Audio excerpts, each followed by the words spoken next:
Hello students, welcome to RK's online classes. In this video lecture, I am going to explain how to calculate the electric field due to a linear charge distribution like infinite long charged wire, finite length charged wire, semicircular charged wire and arc-shaped charged wire, and finally combination of all these wires. Let us start with infinite long uniformly charged wire. Infinite long uniformly charged wire. Let lambda represents linear charge density, that is charge per unit length. Okay. So we can apply Gauss theorem to find the electric field due to infinitely long wire. Okay.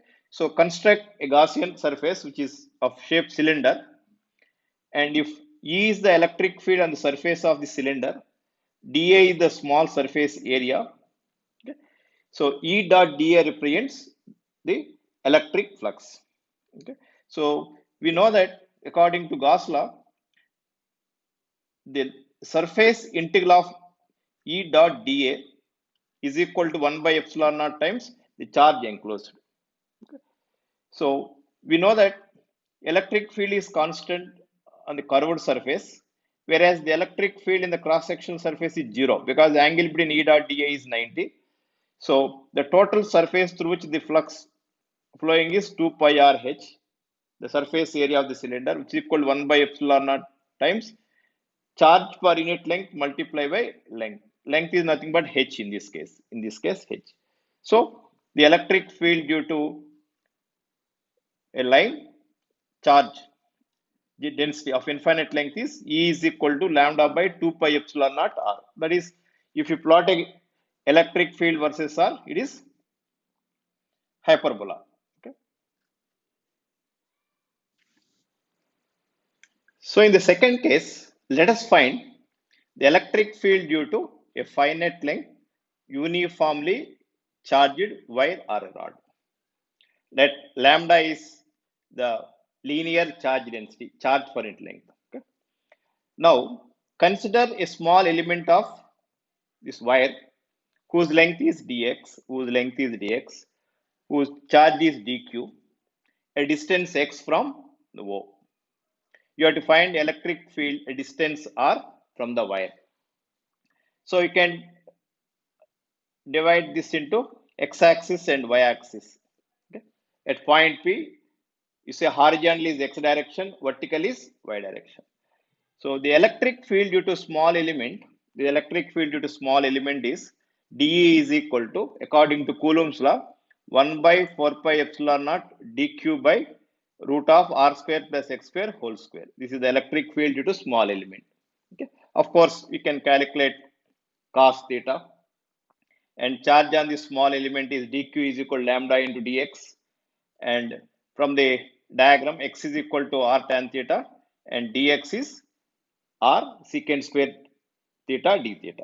Okay. So the electric field along the x-axis we can integrate x component. So the x component is dA cos theta.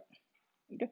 So we know dq, we know dx, and after substitution of these values, you will get the electric field along x direction is integral of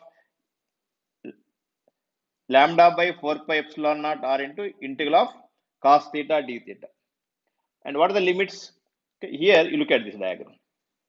The upper end of the conductor, the upper end of the wire subtends an angle theta 1, the lower end subtends an angle theta 2. Look at this diagram. And so after substituting the limits, okay, of integration, we will get the electric field along x-axis is lambda by 4 pi epsilon naught r into sin theta 1 plus sin theta 2. Whereas similarly, just look at here. Similarly, the y component of electric field at point P is dE sin theta. So the electric field EY is integral of dE sin theta. Okay. Just like Ex, okay, if I integrate it, I will get Ey is equal to lambda by 4 pi epsilon naught or cos theta 1 minus cos theta 2. Okay. So finally, at point P, I got electric field E is equal to Ex I cap plus Ey j cap. Both magnitude and direction, you will get electric field at any point P from the conductor distance R. So this is the final value. So let us find the electric field at the end of infinite long conductor at point P, a distance R. Okay. So we know that it has both components Ex as well as Ey. Okay. What is the formula for Ex? Lambda by 4 pi epsilon naught sine theta 1 plus sine theta 2. So it, since the upper end is infinite long, the angle subtend is 90. The lower side is not there, 0. So the electric field along x direction is lambda by 4 pi epsilon naught r sine 90 plus sine 0 I cap. This is the electric field along x direction. Next, similarly, the electric field along y direction is lambda by 4 pi epsilon naught r cos 90 minus cos 0. So we get the electric field at point P is lambda by 4 pi epsilon naught I cap minus j cap. This is the electric field at end of infinite long. Similarly, if you look at the so lower side extend to infinity, let us find out the electric field at point P. So similarly, Ex is lambda by 4 pi epsilon naught r I cap. Ey is lambda by 4 pi epsilon naught are similar to the above, but the directions are different here. The electric field E is equal to lambda by 4 pi epsilon naught I cap plus j cap. This is the electric field at the end, at point P, at the end of the infinite long. Of course, lower side is infinite long is 1. So let us find the electric field due to semicircular arc at its center. Okay. Of course, lambda is linear charge density. Okay. So take the small element of the semicircular arc whose length is ds. Of course, ds is equal to dr r d theta. The charge on the small element is dq. Then, due to the small charge element, according to Coulomb's law, the electric field is dE. We can resolve this into two components, dE cos theta and dE sin theta. Of course, because of symmetry, the contribution from dE sin theta is 0. Only dE cos theta is there. So the total electric field at point P, that is at the center of the semicircle wire, is Ex is equal to integral of dE cos theta. So where d is 1 by 4 pi epsilon naught dq by r square, where r is the radius.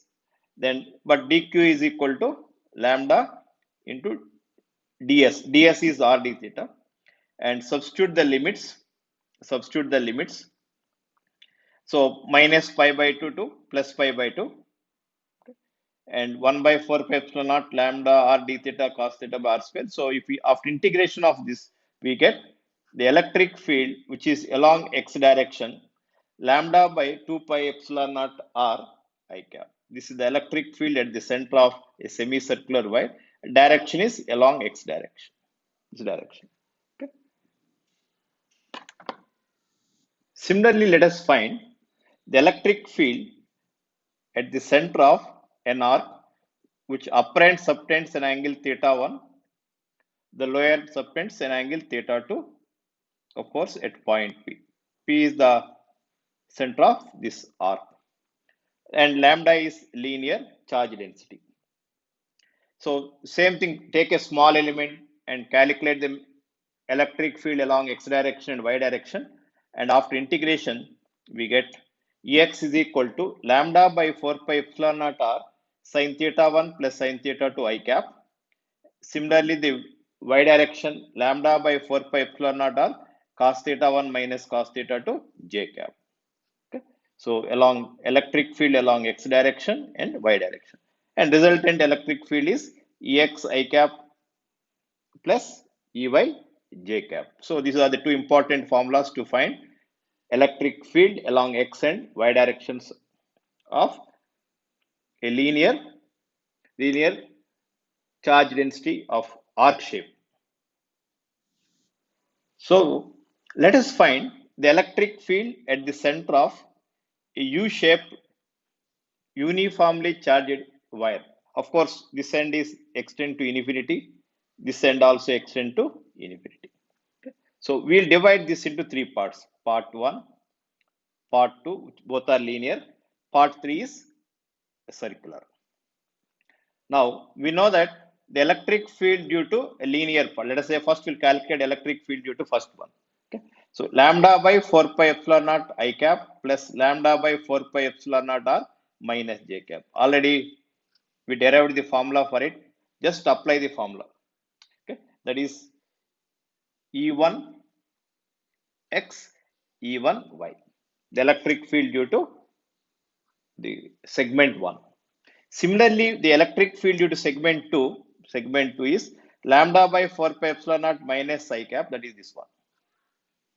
And lambda by 4 pi epsilon naught minus j cap, this segment. Okay, this segment. So we got the electric field due to the linear segments. And we know that the electric field due to the semicircular, where theta 1 is 90, theta 2 is 90, lambda by 4 pi epsilon naught sin 90 plus sin 90 j cap. So you can apply the segment formula. So once you know the E1, E2, E3, the total electric field is E1 plus E2 plus E3. Of course, if you substitute all this, you will get electric field at the center, the semicircular part, that is at point P is 0. The electric field is 0. So let us find the electric field due to another shape. Here, two segments are linear. One is along y-axis, the other one is along x-axis. The third segment is a quad 1/4 of a circle. Okay. So as you know, the electric field due to segment 1 is lambda by 4 pi epsilon naught I cap plus lambda by 4 pi epsilon naught minus j cap. So already we know the formula for it. Similarly, the electric field due to segment 2 is lambda by 4 pi epsilon naught minus I cap plus lambda by 4 pi epsilon naught r plus j cap. Okay. But the curved part for a E3, theta 1 is equal to 0, theta 2 is 90. Apply the formula. E3 is equal to lambda by 4 pi epsilon naught r I cap plus lambda by 4 pi epsilon naught r j cap. This is the electric field due to the third segment, that is curved one. Then vectorially add E is equal to E1 plus E2 plus E3. Then you will get the total electric field as lambda by 4 pi epsilon naught r I cap plus lambda by 4 pi epsilon naught j cap. So the magnitude is root of Ex square plus Ey square. We get this formula. Okay. Please subscribe for more videos. For any doubts, please WhatsApp to my number 98491 38961. Thank you.